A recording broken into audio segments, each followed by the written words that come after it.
Hello, everyone, and welcome to another episode of Off Script with Expel. I'm John Insinski, Vice President of Security Operations at Expel. With me, as always, is my co-host, Tina Velez, Solution Strategist at Expel. Tina, we have a very, very special guest today, Casey Ellis. Do you want to intro the audience to Casey? Well, John, I would say that all of our guests are very special, but I'm going to say that Casey brings a little specialer to the mix, given how long he's been in the space and all the stuff he's done. So please, audience, join me in welcoming Casey Ellis from Bugcrowd, somebody who has worn many hats in industry. And with that, Casey, we'd love to have you tell our audience a little bit about yourself, like what you do now, what you're doing with Bugcrowd, and how you got there. Now he's bashful as well, so thank you. No, thanks both for having me on. Great to connect, and yeah, happy to be talking about the some of the journey stuff. Always love sharing this because I think something that I always try to share is if I can do it, like the different things that I've been able to see happen. It's a product of having good people around me. It's a product of basically just having a go. It's not necessarily you don't need to be anything all that special to get going in this stuff, and I like to encourage people to get into it if they feel like they should. But yeah, my role currently is I'm the founder, chair, and CTO of Bugcrowd. Started the company back in 2012 in Sydney, Australia, which is where you're hearing the funny accent from. We actually pretty much moved to the Bay Area straight after. It was about 4 months in, like we realized, okay, this thing's on the move. It's going to work, and the plan was always to basically get it resourced and get it operating where bug bounties and the idea of security researchers being engaged by industry was really first promoted, which is San Francisco and the Bay Area. Started off as founder CEO. About 6 years in, had a conversation with the board and said, hey, let's get some folk in from a more experienced management standpoint to help me out and actually let me kind of free up on the stuff that I'm best at, which is really seeing around corners, understanding what's going to come next in the market and interfacing with the hacker community. So got a CEO in at that point in time, and we just made a shift around that about 12 months ago. I continue to, it's really the board role with Bugcrowd. There's a lot of evangelism, a lot of education, a lot of teaching the market, talking to customers, answering questions, like helping hackers understand what we do and listening to them to see what we can do better, and all of that kind of stuff. And from a product standpoint as well, I think this is where the futurist part. It's definitely a company that still scratches that itch because security is always evolving, and we're very flexible in terms of what we've built to be able to do it. So now spending a lot of my time thinking about AI and applications of ML and NLP on top of the crowd to make the whole thing more efficient and more rewarding for everyone. So there's that. And you can tell I've just been at RSA last week because that was like the pitch version. So I apologize to anyone who tuned out as I was waxing lyrical there. But yeah, no, I really love what I do. Like, I'm basically 11 years in to Bugcrowd at this point in time. And the reason that I'm still doing it, aside from just fully believing in the potential of the actual company itself and its mission, is that it's just a lot of fun. It's just a fascinating problem to get to work on and some amazing people to get to do it with. So there's that. On the other side of, well, not so much the other side, but kind of adjacent to that, I'm the co-founder of the Disclose.io project. Which is a project that we kicked off a while back to basically standardize, some of the problems around the legal kind of environment for security research. I think a lot of the laws that still exist were written when the internet looked very different. The CFA, for example, was written after Ronald Reagan watched war games in the 80s and freaked out and went off and had a chat with the DOJ. So like the idea of researchers being able to operate in good faith and hackers actually being a part of the solution, not just part of the problem, is still one that needs a lot of work in terms of the law's ability to understand that. And we sort of, we basically decided that the easiest way to get that job done was to help standardize language to make it easier for lawyers to actually implement vulnerability disclosure programs, like regardless of whether they work with Bugcrowd or not. If they want help actually running the program, that's where Bugcrowd can come in from a commercial standpoint. But Disclose.io is basically a not-for-profit open source project that seeks to standardize and promote and reduce the friction around this idea of just promoting, the internet's immune system. So yeah, I'll pause there. Hold on. My microphone is being funny, but I was going to say, like, we could probably spend easily a few hours talking about the disconnect between policymakers and the research community and why that matters and what needs to change. I don't want to take us down that rabbit hole because that's a whole other conversation. But there is something that you said Quite early right. We can on. have a redux on that one.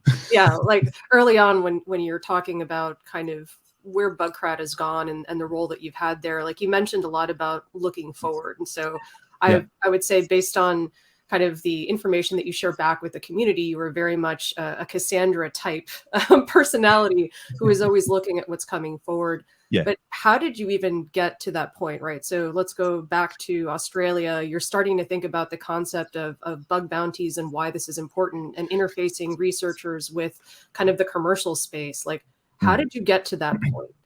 Yeah, for sure. I got into, I started off in security pretty much straight out of high school, like hacking as a kid, not realizing that you could actually build a legitimate career out of it. Kind of growing up, enjoying, thinking like a bad guy, but not wanting to be one, and tearing apart technology and putting it back together. So all of those kind of, fundamentals that you often see in people that become pretty productive as hackers. I didn't realize what it was or have any kind of framework to kind of put that together through. So I was just kind of bumbling my way through it a little bit.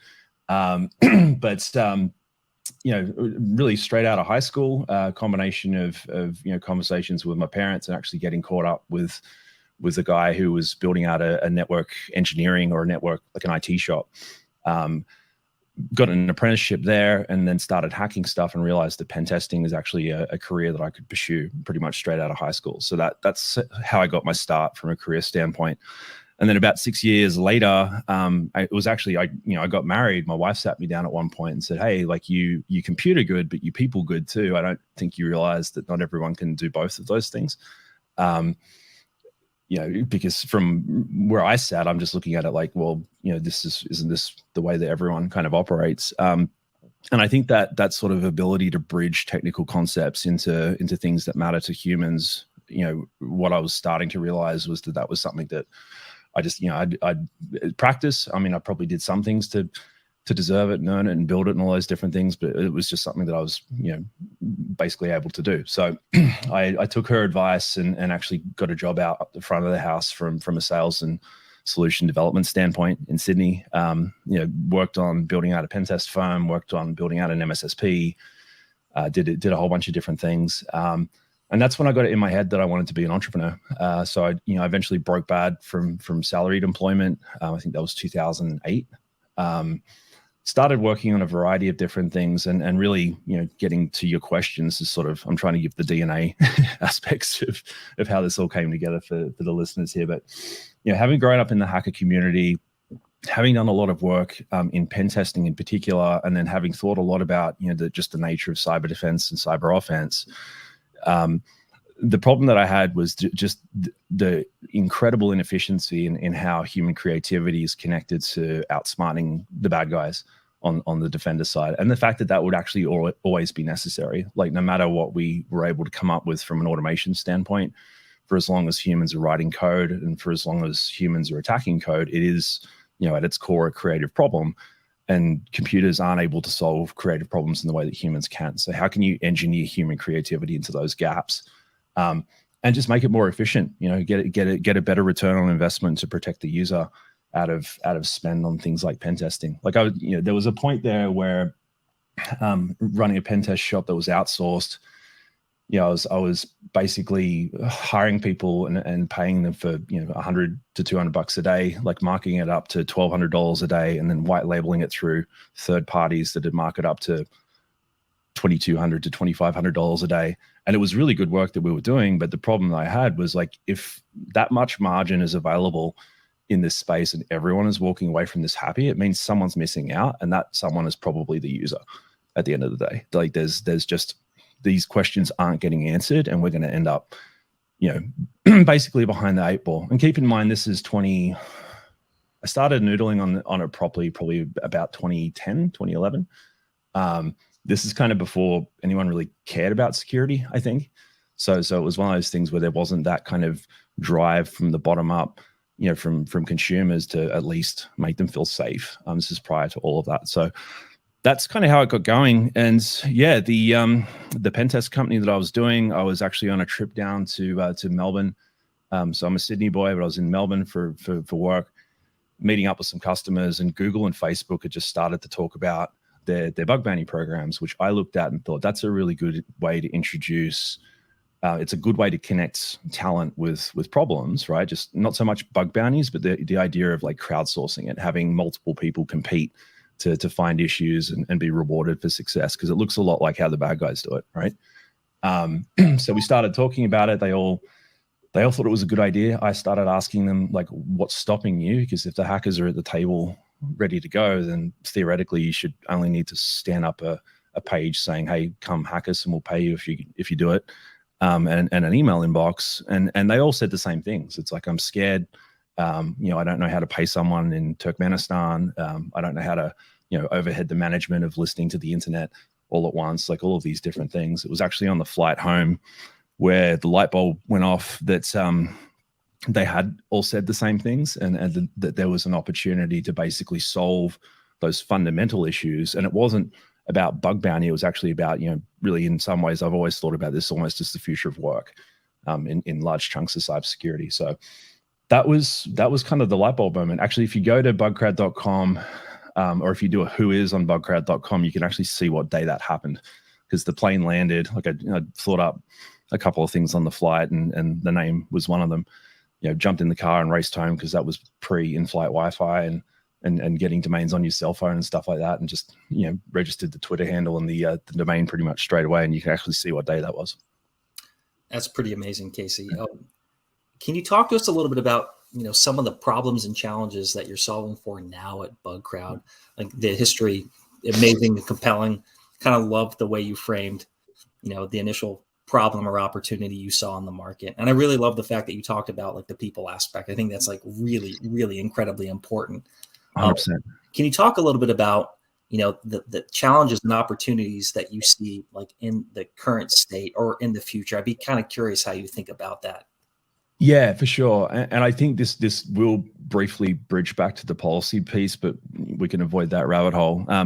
The initial, so Bugcrowd actually pioneered this category. Like, we didn't invent vulnerability disclosure or bug bounty programs per se. That was prior art, but the idea of basically inserting a platform in the middle for the express purpose of connecting supply and demand and making all of this stuff work regardless of how you're engaging the community. We were actually the first to do that, and it's quite a large category now. There's players like all around the world that are doing it, including some that are quite large.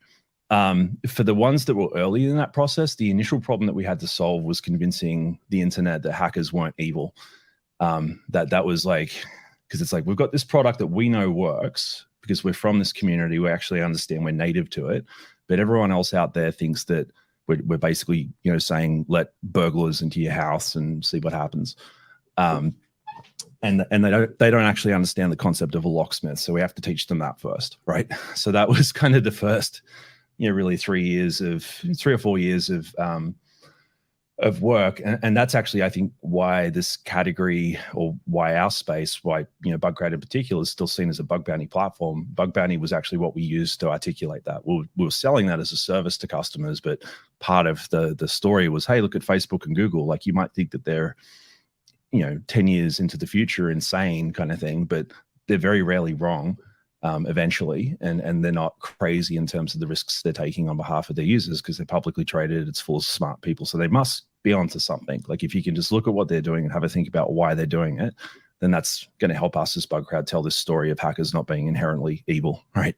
So that was kind of going back to that, and the policy stuff came out as a part of that. It's like, how do we actually activate the press? How do we actually activate legislators, different folks that are looking at this from an advocacy standpoint, to tell that same story, to get back to this fundamental idea of the internet's immune system. So that's then. I think if you fast forward to now, really what we've done, kind of once we're over that hump, aside from just running a business, like, it's a lot of work, hiring people, growing revenue, doing sales, attending conferences. We're just talking about, they're fun, but they're tiring. There's all these different aspects to just literally the job. That was definitely a part of that period, like learning how to do those things progressively, having people around me and trying to draw that in and do that well. From a product and from a company standpoint, really what we've done at this point in time is actually built out, what I like to describe as like Match.com for people that break computers. It's I use that euphemism or that analogy because people tend to chuckle a little bit, which is fun, but it's actually pretty accurate as well. So all of the traits of the folks that we have signed up on the platform, on the supplier side, so the hackers, pen testers, white hats, whatever you want to call them, what we do is we basically pull in, with their permission. Obviously, they can give us more if they want to, all that kind of stuff. We understand traits of what they know and what they can do, and we get that from all sorts of different areas. And then on the customer side, we do the same thing with them as companies, and then the targets themselves as well. And then what we've got basically is really 10 years of data, tens of millions, if not hundreds at this point, of interactions between supply and demand that we actually run basically machine learning across to be able to produce the most likely match to create an outcome. So this is where the Match.com analogy comes in, because it's similar to romance. Like, you don't know for sure it's going to happen, like you suspect it could. So therefore, the goal is to maximize the probability, if that makes sense. I think it's very similar when it comes to finding the right person to actually connect with, where a vulnerability might be able to be found and proven to need fixing. So I'd be super curious. You talked about the machine learning in terms of Match.com for computer hackers, which is a great way to describe it. You said a couple things like, we teach people the concept of a locksmith as it relates to computers. I'm like, yeah, that makes a heck of a lot of sense. That machine learning aspect, like, would you consider that, gosh, I'm not trying to use marketing speak, but like a competitive advantage for Bugcrowd? Because that seems like a big part of the intellectual property on the back end is connecting the right people with the right destination, if you will. Yeah. And I think that's actually why I tend to go back to the origin story. I mean, it's partly the founder piece and helping people, in the entrepreneur or the potential entrepreneur, stage of things, kind of understand stuff that was good, bad, and ugly for me personally. But the other side of it is like, this is actually what we were setting out to do the entire time. It wasn't about, the market didn't have a bug bounty problem. This is one of the reasons why I have an allergy to this whole kind of bug bounty platform characterization. It's like, the internet didn't have a bug bounty problem when we started. I'd argue it still has. It has one now, but it's comparatively small. And we didn't start Bugcrowd to join the pen test industry or this industry of connecting human creativity to security problems. We actually joined to fundamentally alter how it gets done in a way that creates a rewarding outcome for both sides of the equation. So, yeah, I mean, what I was just describing is all a product of that. The fun part about it is that there's technology that we've been approaching data and process, and even like how we understand the crowd and how we operate programs. We've been, basically white glove triage this entire time in the middle, because hackers and companies don't always understand each other, and you've actually got to help out sometimes. That's the operational reason for that. But then the data reason for that is you end up with clean data. So there's all these different things that are actually, pretty much what we set out to do in the first place, that we're actualizing and trying to tell a better story around now. And yeah, it is a competitive differentiator. I mean, not to get too into the marketing speak about it. I think, our job is actually at the moment to tell that story a bit more effectively and help people understand that we're doing that and not just running, these very noisy, flashy bug bounty programs. Yeah, that's really, really super compelling. I want to take a step back. You talked a little bit about your origin story. Mm-hmm. And what I'd be curious is if you could share is, normally as part of the webcast, we kind of want to go back and figure out how you got to where you are. And you've done a good job like sharing that origin story. I'd be curious. It sounded like you've got a really good mix of like front of the house and back of the house experiences. Imagine our audience is listening to this and saying, oh, Casey Ellis, founder, chairman, and CTO at Bugcrowd. Like, if I wanted to found my own company one day, is there advice you could give to our audience as it relates to, I'm making this up, like spending some time in sales was really powerful because it allowed me to do X, Y, and Z. Like, your experiences are all over the place. If you were to kind of help frame it in a way where, like, I found these experiences wildly helpful for me to, be a leader in the front of the house and the back of the house. Could you like summarize for our audience how those experiences helped you get to where you are? Yeah, that's a great question. It's a great way to frame it. In terms of a practical thing, something that I see, technologists struggle with, and I went through this as well, is kind of feeling like a sellout. If you get into sales or solutions, it's like, oh, I'm a dirty salesperson now. Like, this is terrible.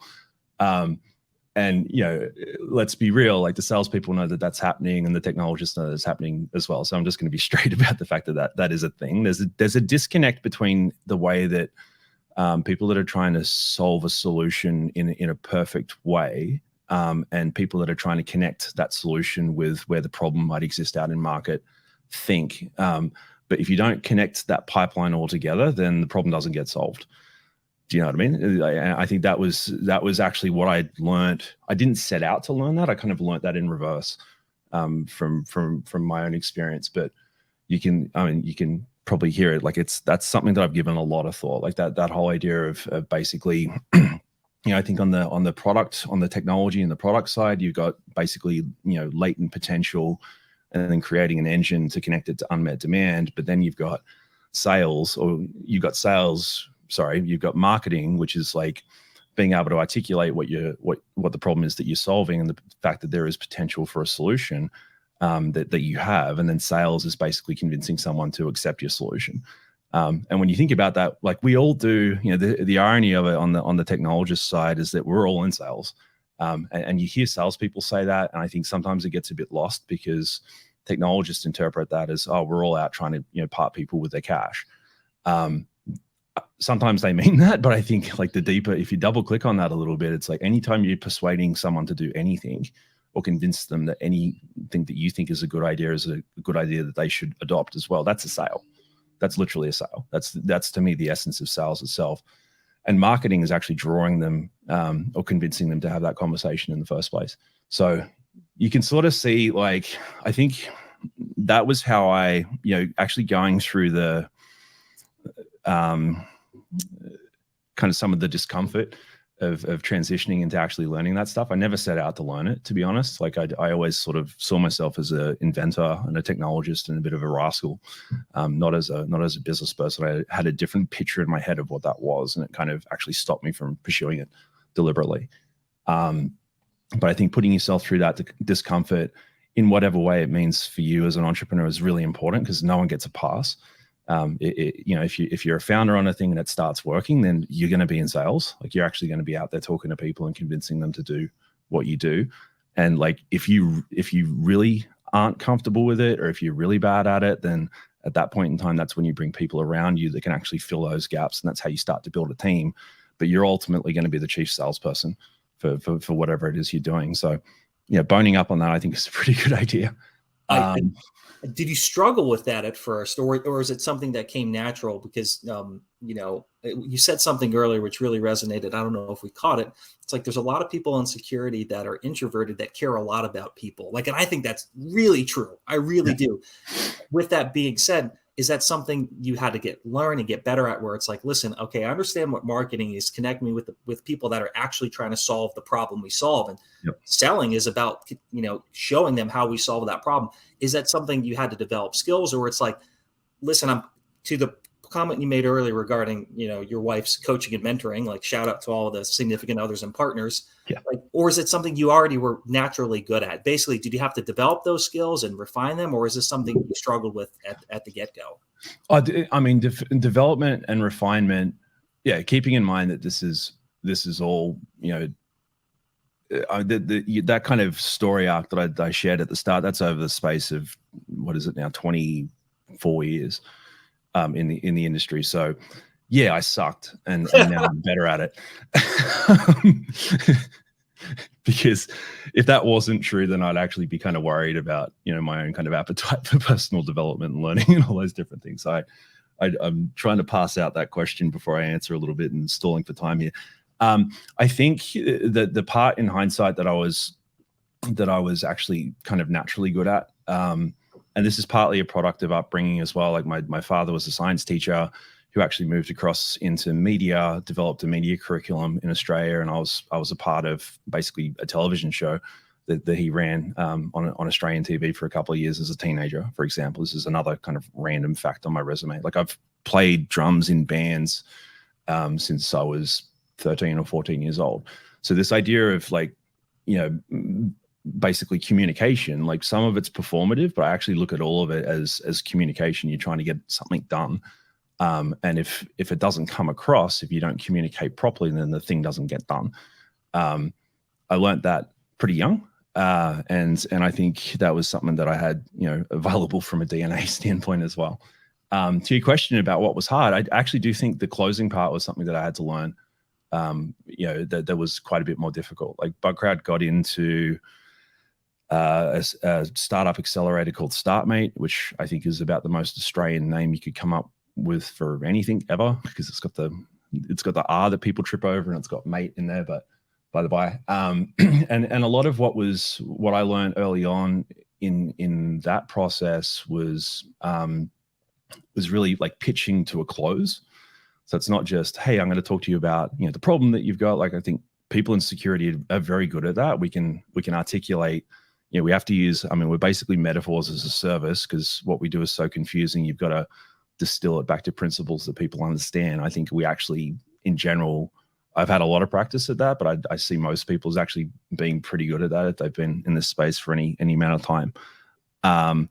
But getting someone to the point where they're actually saying, yes, I'm going to do it, that's not necessarily something that we're, you know, versed in or confident in. I think that goes back to what I was saying before. Like, as someone who's building a solution, especially if you got an engineering kind of mindset, or if you got a scientific or a kind of inventive mindset, like, you want the solution to be perfect. And the reality is that, like, you can get, like, it's actually about progress and not perfection. If you can get to perfection, great. It very rarely actually exists. And if you have an engineering mindset, you know that. It's this whole idea of convincing someone that you've solved all of their problems, which is, by the way, not what you should do. But, you know, if you're new to this, you might think that is the job. That's almost cognitively dissonant at that point. So it's like, how do you actually articulate? This is one of the things I learned when I first came to the US and started, you know, figuring out how to pitch Americano. Because, you know, I'm thinking like, oh, I've just got to tell them everything's great and there's huge numbers and everything's rah, rah, rah, going to the moon, all that kind of stuff. And I tried it, and frankly, I couldn't, you know, especially at the time, because I didn't have the same conviction around that narrative. I had full belief in Bugcrowd's vision. This is, again, back in 2012. I had full belief in the opportunity. I was ultimately right in terms of where things were going. But pitching it in that way just didn't work, because that wasn't my story. That wasn't how I was able to articulate that. So what I had to do was to learn how to basically pitch Australian in America, which is kind of how I learned to frame it, where it's, you know, putting the vision first, putting the things that you see as the upside of what you're doing first, not starting, you know, as security people can often do with all of the problems and kind of working your way up to that. You're actually saying, hey, here's the things that we think are possible. Let me tell you why that's important. That's just one example that I give to founders all the time, particularly in pitch practice. But I think it applies in a lot of other places as well. Would the internet bless us if we looked? Would we be able to find footage of you on this program from back in the day? Oh yeah, there's some really, yep. Yep. And something else I want to touch on, because I think, John, you're the one who mentioned like this concept of people going to sales as being sellouts. And that is something that I struggled with tremendously. But I think that there is still a giant need for more practitioners or people with that domain understanding to make that transition into sales and marketing, because 100%. There's still a giant disconnect there between what it is that buyers are looking for, how they're thinking about problems, and how we're messaging them. So I am loving the fact that we're focusing so heavily here on the concept of communication, being able to take these very complex things, and like you said, metaphor as a service, to convey why these solutions matter and what they are. Now, with that being said, I'm super curious, given how skeptical the researcher community is and how we're a bunch of cynics, how did you get kind of that buy-in from our peers around the initial concept of like, you're going to do this work, it is good for defenders, you're still getting to break stuff, but it is in a different paradigm? Yeah, I forgot that was kind of assumed as I was saying all of that, because at any given point in time throughout the history of Bugcrowd, I'm selling to two audiences at once, and they're often quite polar in what they consider to be, valuable, and what they consider to be. They're just very different. I've actually got a talk called The Unlikely Romance, which is basically, the story of like dogs and cats learning how to get along over the past 11 years through the lens of Bugcrowd, right? Because it's oftentimes like that. So trying to figure out how to communicate to both at the same time, to your point, that's been frankly, that's actually been one of the problems that I've almost viewed through like this sort of business engineering lens, and actually quite enjoyed, because I do think in the security industry, as is true in the hacker community, there's a large chunk of the population with an us versus them mentality, but they're not disjoined. Like if you look carefully, you'll find that they're actually Venn circles, and the overlap is actually quite large. So a lot of what we've done and continue to do is actually almost community-based marketing into that audience, and then listening. It's actually listening to them, trying different things on, doing all that kind of stuff, listening to what they say, and then amplifying that. An example of that is the "My Other Computer Is Your Computer" t-shirt. We did that. That was partly a guerrilla marketing thing that we did for DEF CON back in, what was it, 2013. We were about 6 or 7 people, and we're like, how do we let people know we're here? So, we came up with this idea for "My Other Computer Is Your Computer," and the kind of the design goal was basically, we want something that CISOs, that hackers think of is cool. Like, here's something that I identify with. Here's something that I actually want to wear. It's not a vendor t-shirt that I'm wearing because, it's day 3 and I need to change my shirt. It's like, I actually want to wear this. And for CISOs, it's badass enough, or for buyers, not just CISOs, because back then the CISO didn't totally exist yet. For them, it's like, okay, I'm looking over the fence at this community. I'm curious. I actually want to learn about them. This is something that I think is edgy, and I like it. I actually sort of sympathize with that out of that curiosity aspect of how I think about this whole space. But it's not edgy enough to scare me off, if that makes sense. And it's just trying to land, these little brand tactics, like right down that middle line. The Grace Hopper Has a Posse t-shirt is another one. Like that went crazy. We actually didn't do that as it wasn't expressly setting out to be like a women in tech statement. We just did it because, there was a bunch of historians in the company at that point, myself included, and we all thought Grace Hopper was a total badass, and we wanted to celebrate her. So we came up with this Grace Hopper Has a Posse t-shirt. She's credited with finding the first bug in a Mark IV, back in the day, all these different things. And that did the same thing. It created this rally point where people actually wanted to wear it from all different sides. It's really this idea of like trying to create as much inclusivity as we possibly can. And I'm talking mostly about branding and iconography right now, because I sometimes joke that Bugcrowd is actually a swag and an event company that kind of dabbles in cybersecurity. We've definitely developed that reputation over the years. But that's why. That's actually why. It's not just because those things are fun, because they are. They're a hoot to work on, and it's really rewarding seeing people actually enjoy, branding things that you've done. But that was their purpose. Is kind of what you're talking about there.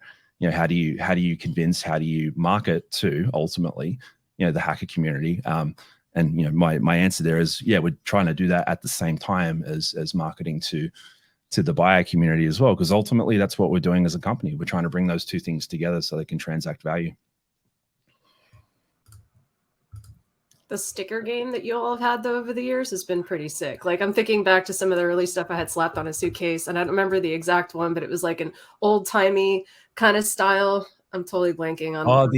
All your bugs belong to us. The Zero Wing one. Yes, maybe? That was good. And I wore that shirt at B-Sides. That's one of my favorites. And I think I saw somebody else ripping off the "My Other Computer Is Your Computer" at RSA this year. That happens. Okay. Yeah. All right, just check it. Like y'all did it first. It was great. I had one of those early shirts. It was amazing. I appreciate the call out. That started happening about maybe, I don't know, 3 years in, and yeah, my initial reaction was, I was indignant and annoyed, and do we call the lawyers and all that kind of stuff. But then it's like, no, just make the brand louder. And I think now at this point in time, because it's really about at that point it was about creating an icon. Yeah, one of the tricks that we kind of figured out early was to always put the logo on the back and not the front.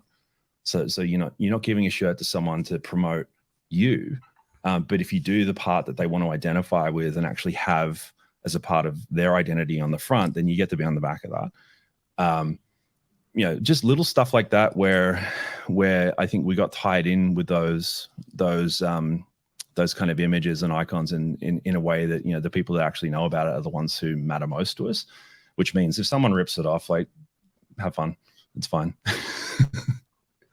And there's a lot of the same kind of language that we've seen year for year. Like this year in particular, I went on the show floor briefly, and like, I don't see anything new here. I see a lot of new words describing the same things and little iteration with the products and the solutions. And so I'm coming at it from that angle. But we've spent a lot of time thinking about the past. I'm interested in hearing from you when you think about the future, and stay away from the AIs and the MLs and things. I want to stick with kind of what you've done, which is to create this you found a way to crowdsource and connect a need and the supplier market, right?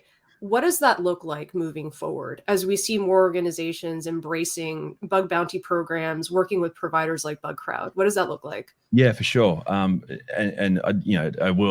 did spend a decent chunk of last week talking about ML and AI, because we did announce OpenAI's bug bounty program on our platform the week before.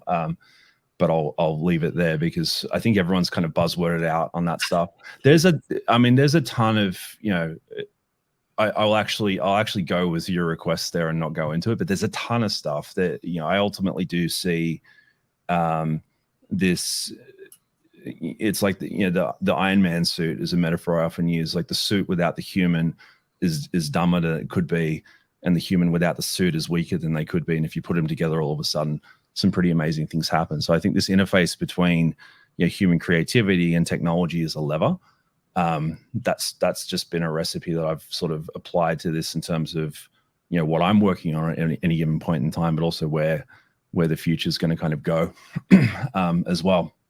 So I managed to give that answer without only tying it to AI and ML. I do think those are massive players in the game at this point in time, but they're not the only ones. Yeah, on the floor, like it was, aside from the fact that, like, okay, RSA is definitely back. It felt like, I've been going since 2013, since we first started, and the kind of the buzz and the engagement, all those different things from the crowd, especially on the floor, was definitely back to kind of pre-pandemic.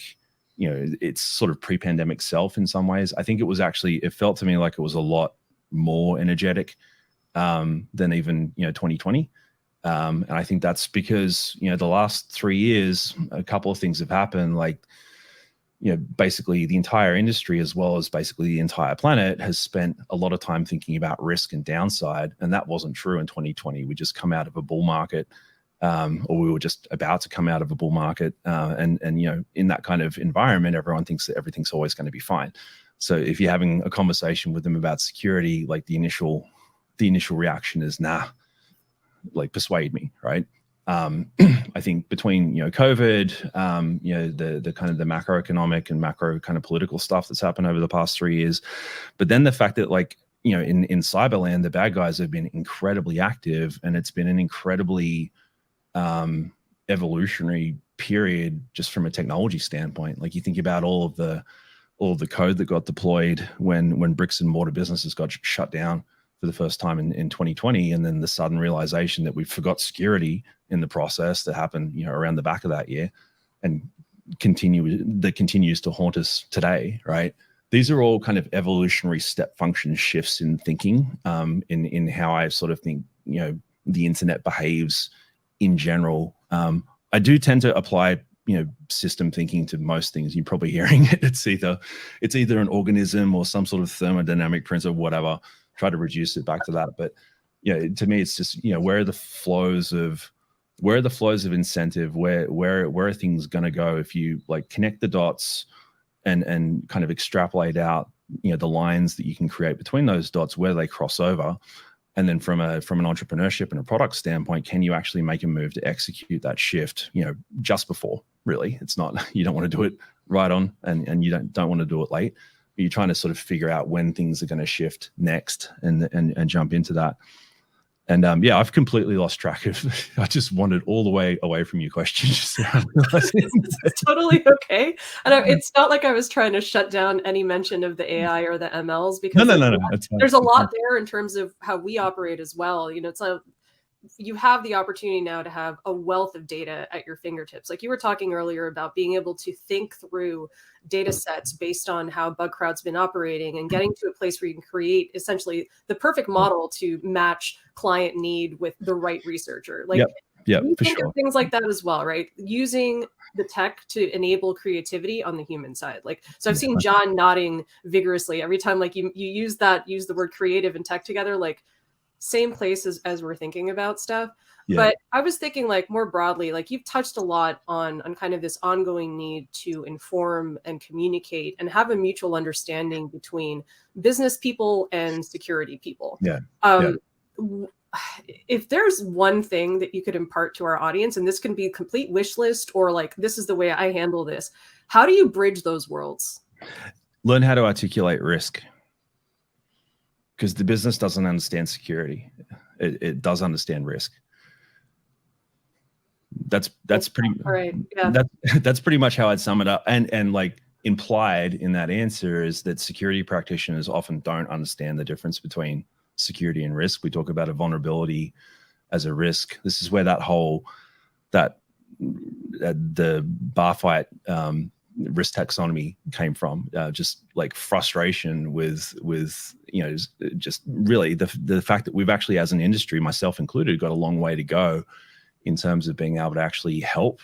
It's not the role of the business to fully understand the things that we're dealing with. It's their responsibility and they're on the hook for it, but it's not their role to actually get their head around all the things that we know. Therefore, it becomes a part of our challenge and a part of our problem to basically reduce that back into things that are consumable by them.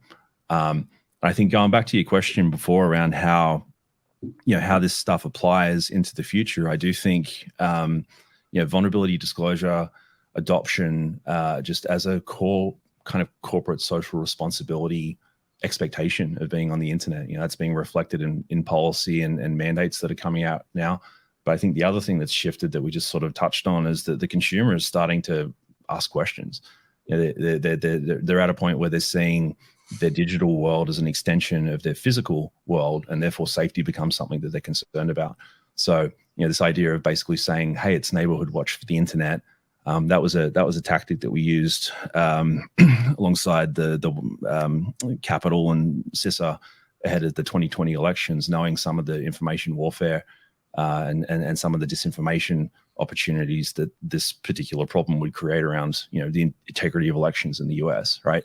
So like we're getting way out into the consequences, bring it back to risk. How do you articulate that to the business in a way that they'll adopt? So I think VDP is going to be adopted everywhere. I think, I think there's definitely a shift towards risk-driven, like a real shift towards risk-driven remediation. That's protect, detect, and respond. Because I think sometime around 2019, people started to figure out that we're just not going to get around to all of this. Like there's too much.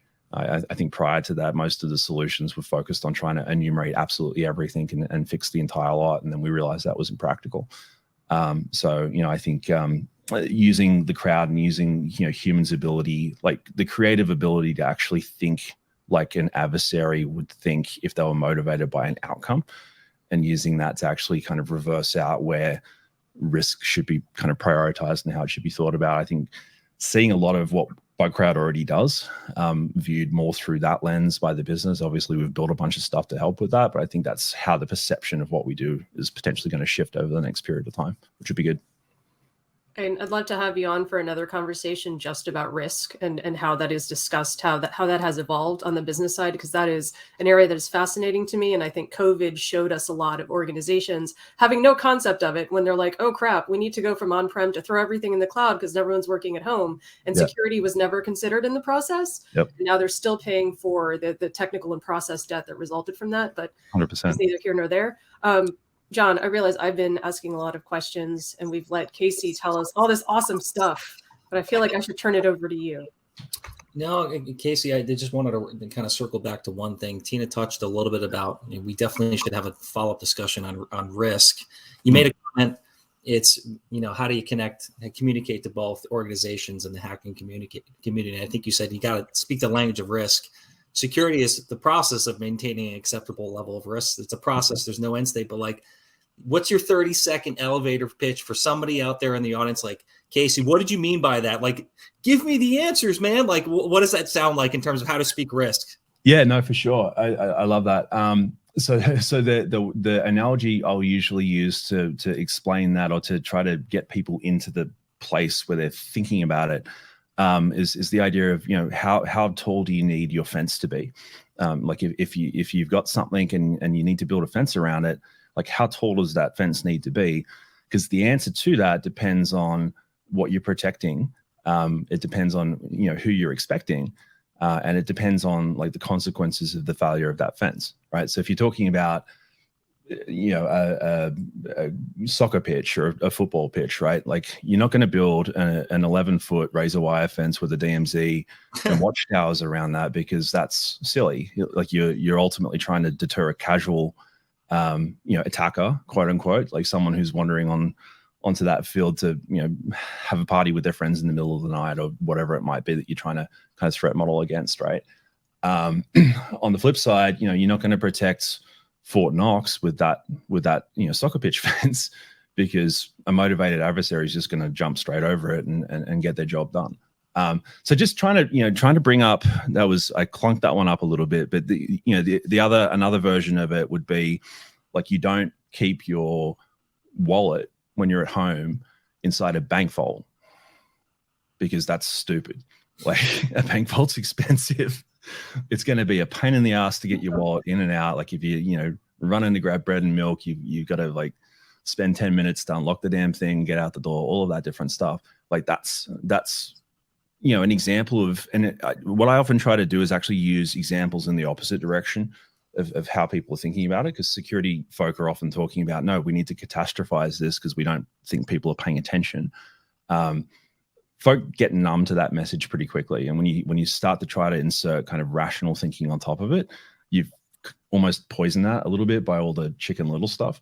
Yep. So I tend to try to push it in the opposite direction to make that a little bit more, balanced out, I guess. So yeah, that wasn't 30 seconds, but hopefully I gave you some ideas. It's amazing, and hopefully we also conjured up some ideas for some new T-shirts. Don't put your wallet in a bank vault in your house or something. So maybe Bugcrowd actually literally screenshotted that bar fight risk taxonomy tweet and put it on the back of the shirt. They didn't tell me they were going to do that. But there's all these people walking around RSA with a tweet that I wrote, probably after a glass of wine one night when I was grumpy. That suddenly went viral. That was a funny experience. But yeah, that actually as an example is a pretty useful one, because that whole thing was people using risk, vulnerability, threat, all these different things sort of interchangeably, as marketers, going back to that, whilst ignoring the technical implication of those terms and what it means if you actually get them confused on the practitioner side. That was the problem I was trying to solve. And what I found really interesting is it just went completely viral. Which to me suggested that a lot of people are frustrated by that same problem. So this idea of communication and trying to distill things out and get them across, brings it back to that. Yeah, it's a really good tweet. What we'll try and do is show it when we air this episode. It's really good. You describe the difference between threat actor, threat, vulnerability, and risk in ways that only someone could after a glass of wine. It was a very Australian. Yeah, there's a lot that's on brand for me personally. Yeah, I mean, and it's hilarious too. You go down to this whole idea of a bar fight, and in terms of there being a fight breaking out, like what's what in the mix. Where it gets funny is further on down the thread. It's like, compliance equals how you think this all works until you get punched in the face. Cyber risk insurance, your mates in the pub betting on whether or not you can talk that kind of smack and not get punched in the face. There's just all these like just fun extensions of the metaphor, and like literally that just ended up getting crowdsourced. It was a hoot. But yeah, those sorts of ideas, I actually think they're just super useful. Like we need to be able to, it's not that we need to dumb it down. I think technical accuracy, part of what I was annoyed about with that tweet is the fact that I think it has been approached as a problem that we just need to dumb down, just use simpler words or whatever. It doesn't matter. They're not really paying attention. I think they are. But it's a matter of, just finding ways to get the message across and have that land. Approachability. It's understood. Yeah. I totally get what you're saying there. Empathy as well. Yeah. Empathy, and it resonates. For the audience at home, you'll see aggressive nodding from me. Anytime someone says system level thinking about anything, it's going to get me to nod aggressively no matter what. Trigger.